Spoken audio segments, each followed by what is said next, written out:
What will California look like in 2025? And how do we begin to plan for a better future? What kind of population growth will California experience? Who will they be and where will they live? What about California's long-term economic prospects? What are the opportunities? And what are the threats to our economic prosperity? What are California's growing water management challenges and how can they be solved? And what about the state's long-term fiscal problems? What can be done now so we don't face a fiscal crisis later? California is facing these and other challenges. What are the future consequences of public policy choices made today? We'll ask Mark Baldassarri, President and CEO of the Public Policy Institute of California, an organization that conducts a well-respected statewide survey and that recently released a report on the state's most pressing long-term policy choices. California 2025, Planning for a Better Future.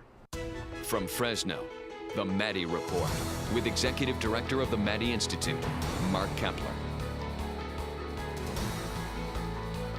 Welcome. Our guest is Mark Baldassarri, President and CEO of the Public Policy Institute of California, recently published a major report entitled California 2025, Planning for a Better Future. Welcome to the Maddy Report.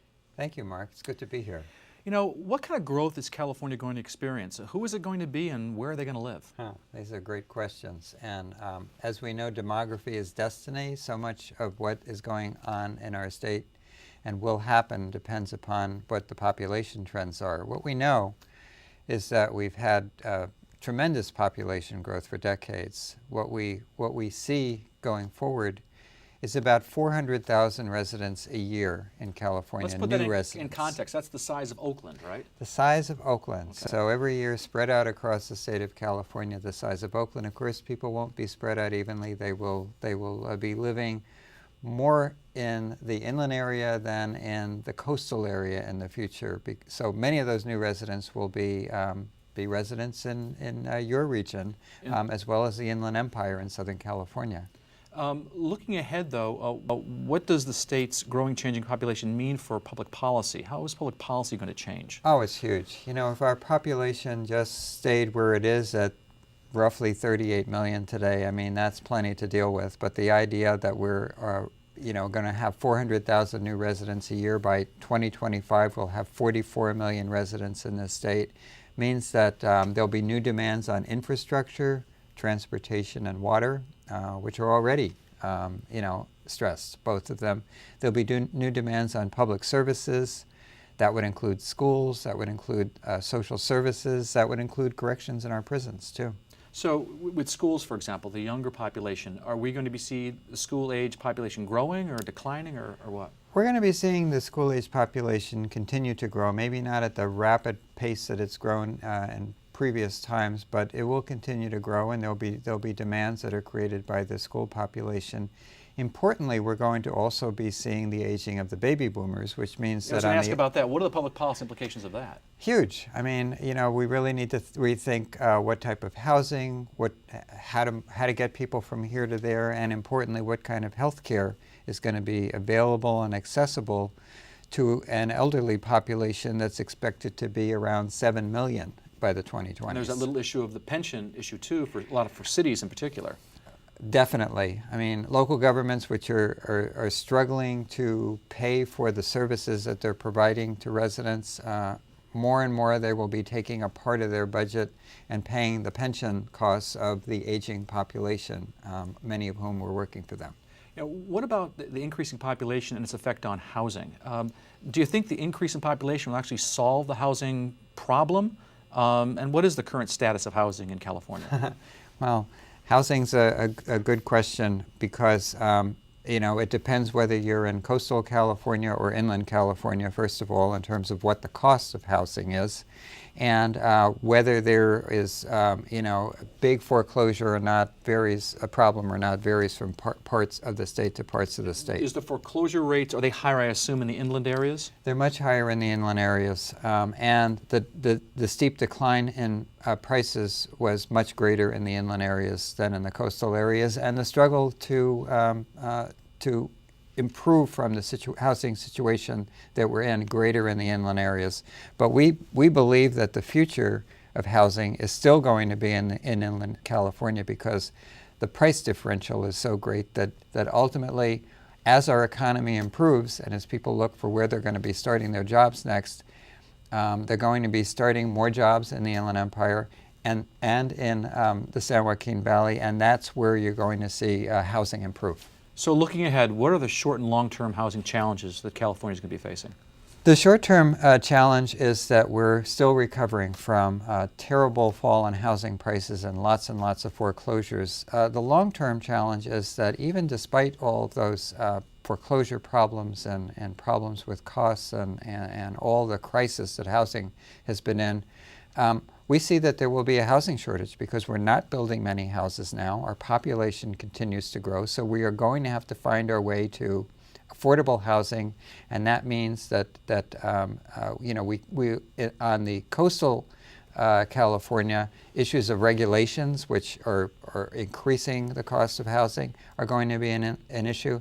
And in inland California, the question is, can we match up the jobs with the affordable housing? Okay. One quick question on this one. Redevelopment, though, played a role in affordable housing. Redevelopment's gone away, so now what? Now we have a problem. We really don't have a way of government trying to encourage affordable housing. So we're very much reliant on the market now to do that. And the market hasn't always been the best way to match up affordable housing with where it's needed in terms of jobs. Okay, great. Well, when we come back, we'll talk about California's economy and our workforce. What's going to happen in the future? That conversation in a moment. This is the Maddy Report.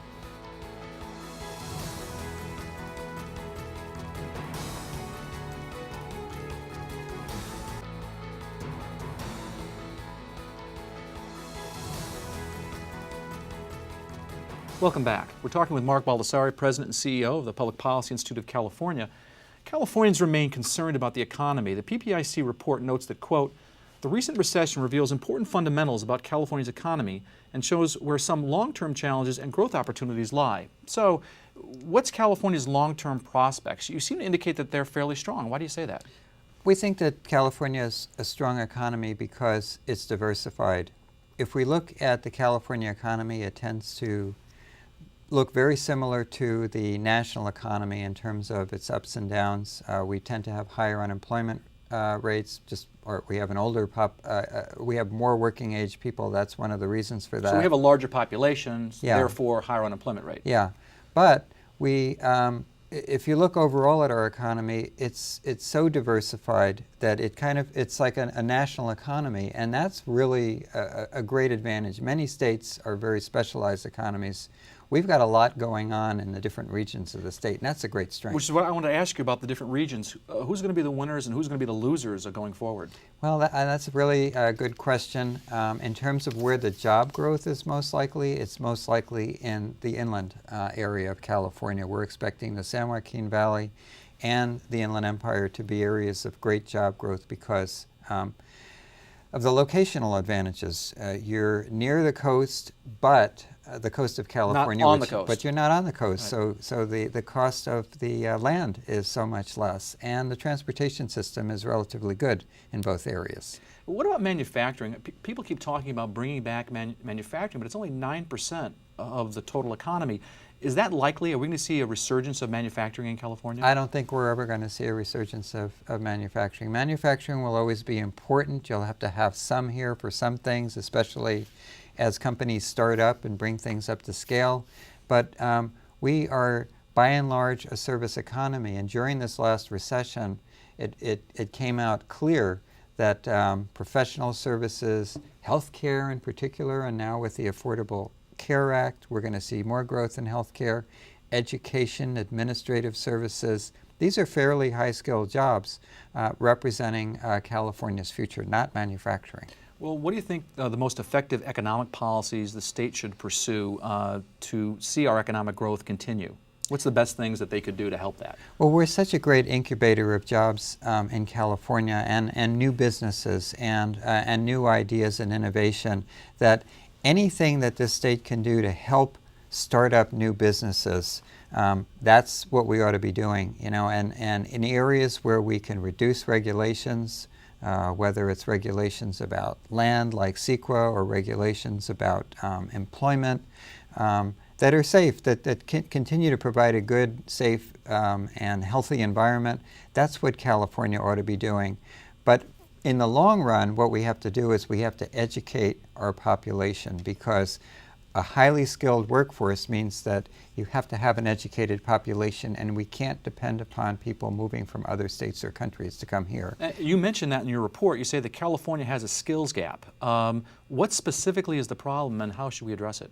The problem is, as we move from a manufacturing to a service economy, and as our population has become more diverse and impacted by immigration, we see 20 years from now that our economy is going to require more college-educated workers than we currently have, by about 1 million. So we're expecting a skills gap of about 1 million in California, which means that we've got to get more out of our own education system. We can't depend upon educated workers to come to this state. But a large proportion of people who go to college in California go to public schools, either UC or CSU, correct? 3/4 of the students who go to college go to public colleges and universities. It's not the same situation in every state. We have a very strong public university system, but it's got to work harder for us. Well, let's talk about education, maybe K through 12. Is California making any strides? Yeah, I mean, there's a lot of areas in which we're making progress. If you look at math and English skills, for instance, our students are doing better than they were several years ago. We've got really good standards in place in our schools. We've got Common Core standards coming in. There's all sorts of things that we're doing. But we continue to have a very large achievement gap in California. That is largely the white and Asian students doing much better than the African American and Latino students in our state. And that achievement gap is very problematic given where the demographics of our state are today. So what policies should be adopted to help our schools improve? Well, there are a lot of ideas about how we can really make changes in the classroom. There's a lot of folks who think that we need to be doing more early intervention. And for early intervention, that includes preschool, particularly for the students who are caught up in the achievement gap later on. And it means not just reducing class size in K through 3, but actually providing more resources to students in the early years. The whole funding debate, that's going to be very interesting, because education is such a big part of the budget. Education is the biggest part of the budget. Higher ed and K through 12 together, about half the budget, about 40% of the budget is K through 12 alone. Wow. So when we come back, we'll talk about another issue that's important to the economy, water. And what about climate change? What impact will that have on California's future? That conversation in a moment. This is the Maddy Report.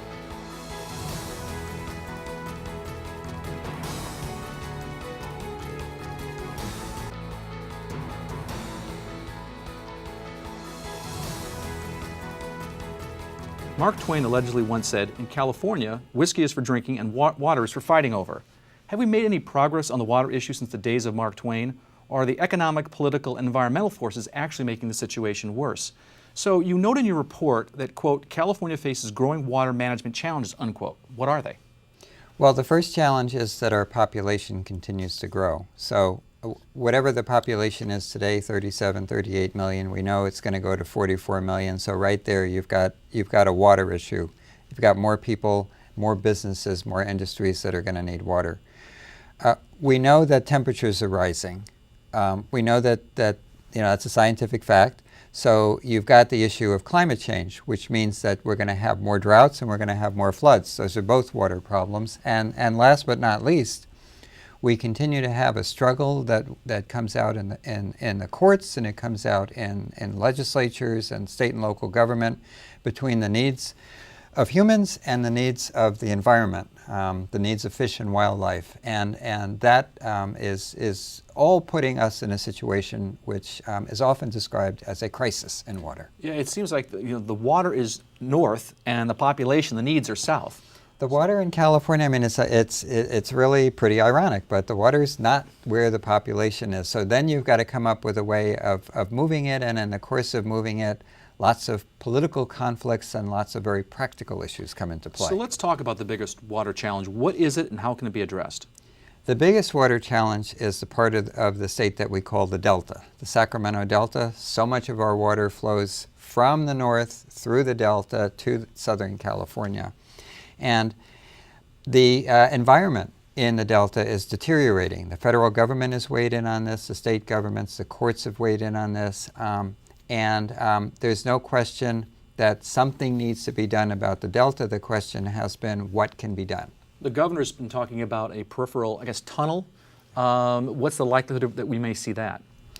I think that based on all the scientific evidence that we've seen in front of us, the solution has to be to find a different way of moving the water through the Sacramento Delta area, and really a tunnel or some kind of peripheral canal is the only way. The governor has now said that a tunnel would be the best idea, and this is something that could be and should be paid by water users. So it's something that's actually very practical from a financial standpoint. And that's been done before with the State Water Project, correct? It has been done before.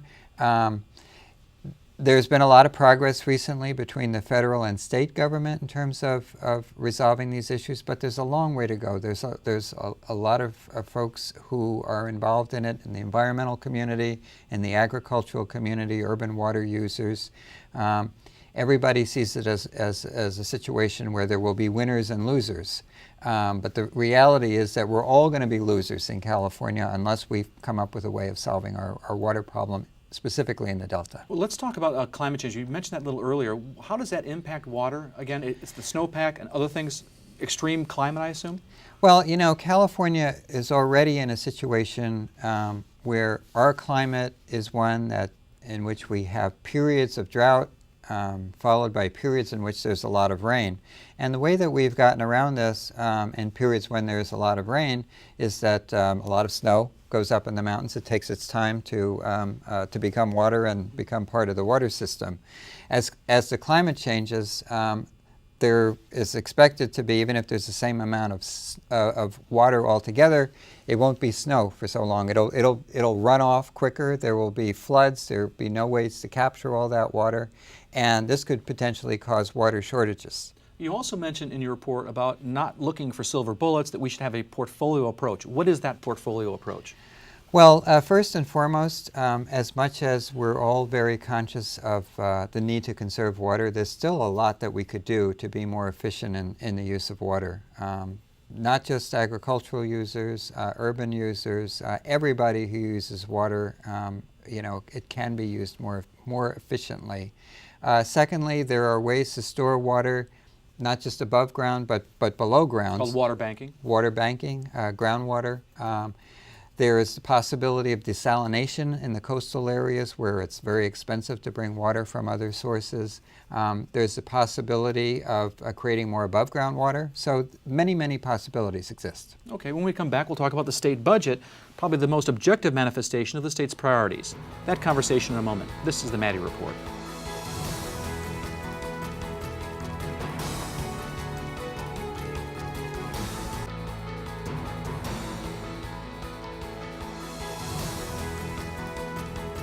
Welcome back. We're talking with Mark Baldassarri from the PPIC.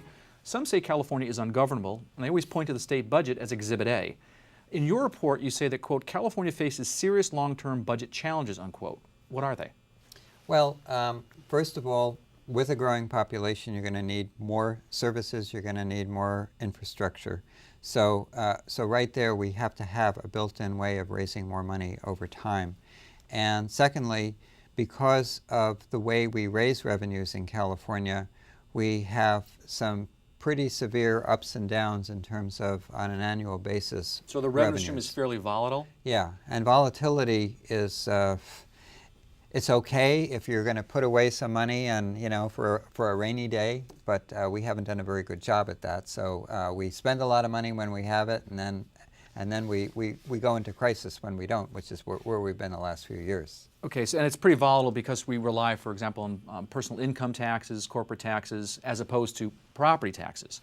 Compared to other states, we are highly dependent on income taxes, and because of the structure of our particular income tax system, we're highly dependent upon the highest income earners in the state for their income taxes. So 51% of our general fund money comes from the income tax. And because of Prop 13, we don't have the kind of local property tax base, given our population and the size of our state, that other states do. So we're kind of tied to the market. So when those wealthy people are doing well in the market, California's doing well. If they're not doing well, California suffers. Yes, and capital gains are such a big deal in California. Well, the Facebook recently IPO is a good example of that, isn't it? Perfect example. How many states do you have where the folks in government are looking at what IPOs are coming out and then factoring in how much money they can put in their budget this year, and hoping that those IPOs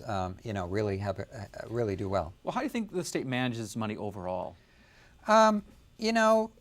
It could be doing better. I mean, the biggest problem with the state is that we don't have a way of managing the ups and downs of volatility in the tax system. And despite all of the time and attention that's been devoted in numerous reports to the fact that we need to have tax reform in California, we need a better system, we've made no progress on that. And actually, the progress that we made on Prop 30, which will certainly take care of our budget shortfall for the current year and the next few years, is putting us in a situation of becoming even more dependent on high-income earners. Okay. What about California taxes relative to other states? What does the data show? Well, the data shows that we're a high-tax state overall, so we rank 11th in terms of taxes, so that's very high. If we factor in the basic statistics that Californians earn more than people in other states, we're at about 21. So we're still at the high end, but sort of closer to the middle. The reason that California is not the highest of high tax states, we can really look again to Prop 13 and how much people are paying, and what share of their income they're paying in property taxes. What about the state-local fiscal relationship? You've seen redevelopment happen recently, the state getting rid of redevelopment, realignment, moving prisoners from the state prisons to the county jails. It seems like we're witnessing a pretty big shift in realignment. What are your thoughts on that? The relationship between the state and local government in California has been a troubled one for decades. Local governments don't have the wherewithal that they need, the control over their budgets that they need to make the kinds of leaps that we're making right now in terms of asking local governments to do more. But it's inevitable. I mean, people trust their local governments more than their state government. The state government is anxious to move things to the local level, but I don't feel like we've provided the kinds of revenue certainty that local governments need to do a good job. So kind of we're getting toward the structural deficits, what we're talking about here. What does California have to do to get a handle on its fiscal challenges? Those who say the state has a spending problem, they're right. Those who say that the state has a taxing problem, they're right. Both issues need to be addressed. There's been lots of calls for rainy day funds. That needs to continue. There are long-term issues in terms of spending, particularly around pensions. We're going to need to do more in pension reform. And retiree health care. And retiree health care. Mm-hmm. And we also need a different type of tax system, one that really is going to provide less volatility, more certainty for how much local and state governments can expect to have in their coffers to spend every year. So I've only got 30 seconds left in the segment. So you're going to solve California's problems in 30 seconds. What are the key things that California needs to do to plan for a better future? It needs to have a better tax system. It needs to think through some of the long-term challenges like water and infrastructure. And last but not least, it needs to have a very good K through 12 and higher education system. We need to not just be spending the money in those areas, but we need to be spending them more effectively. Well, thank you very much. I want to thank Mark Baldassarri, President and CEO of the Public Policy Institute of California, for joining us. If you want to stay current with state and local politics, you can sign up for our award-winning e-newsletter, The Maddy Daily, by logging on to our website at maddyinstitute.org. And now, another perspective. You've just seen and heard a discussion of California's future circa 2025. Governor Jerry Brown is putting our state on the right track with his emphasis on education and his proposed funding formula to deliver help to the students who need it most. This strategy will ensure that our employers have the skilled workers they need, workers they sometimes struggle to find right now. The governor also is attempting to secure the fragile health of the Sacramento-San Joaquin Delta, which is the source of drinking water for 25 million Californians and irrigates 3 million acres of farmland. The next item on his agenda should be tax reform. California's system is a hodgepodge of inefficient policies and special interest exemptions. It relies too much on the success of the wealthy, and it is driving businesses and talented individuals out of the state. Tax reform that is fair and efficient is essential to seeing the state thrive in 2025. I'm Bill McEwen for the Maddy Report. The views expressed in the Maddy Report are those of the individuals participating in the program and do not necessarily reflect those of the Maddy Institute, the California Channel, Casey, or Valley PBS. If you'd like to share your thoughts about the points and opinions shared in the Maddy Report, visit our website at valleypbs.org/Maddy. This is Mark Kepler for the Maddy Report. Thanks for joining us.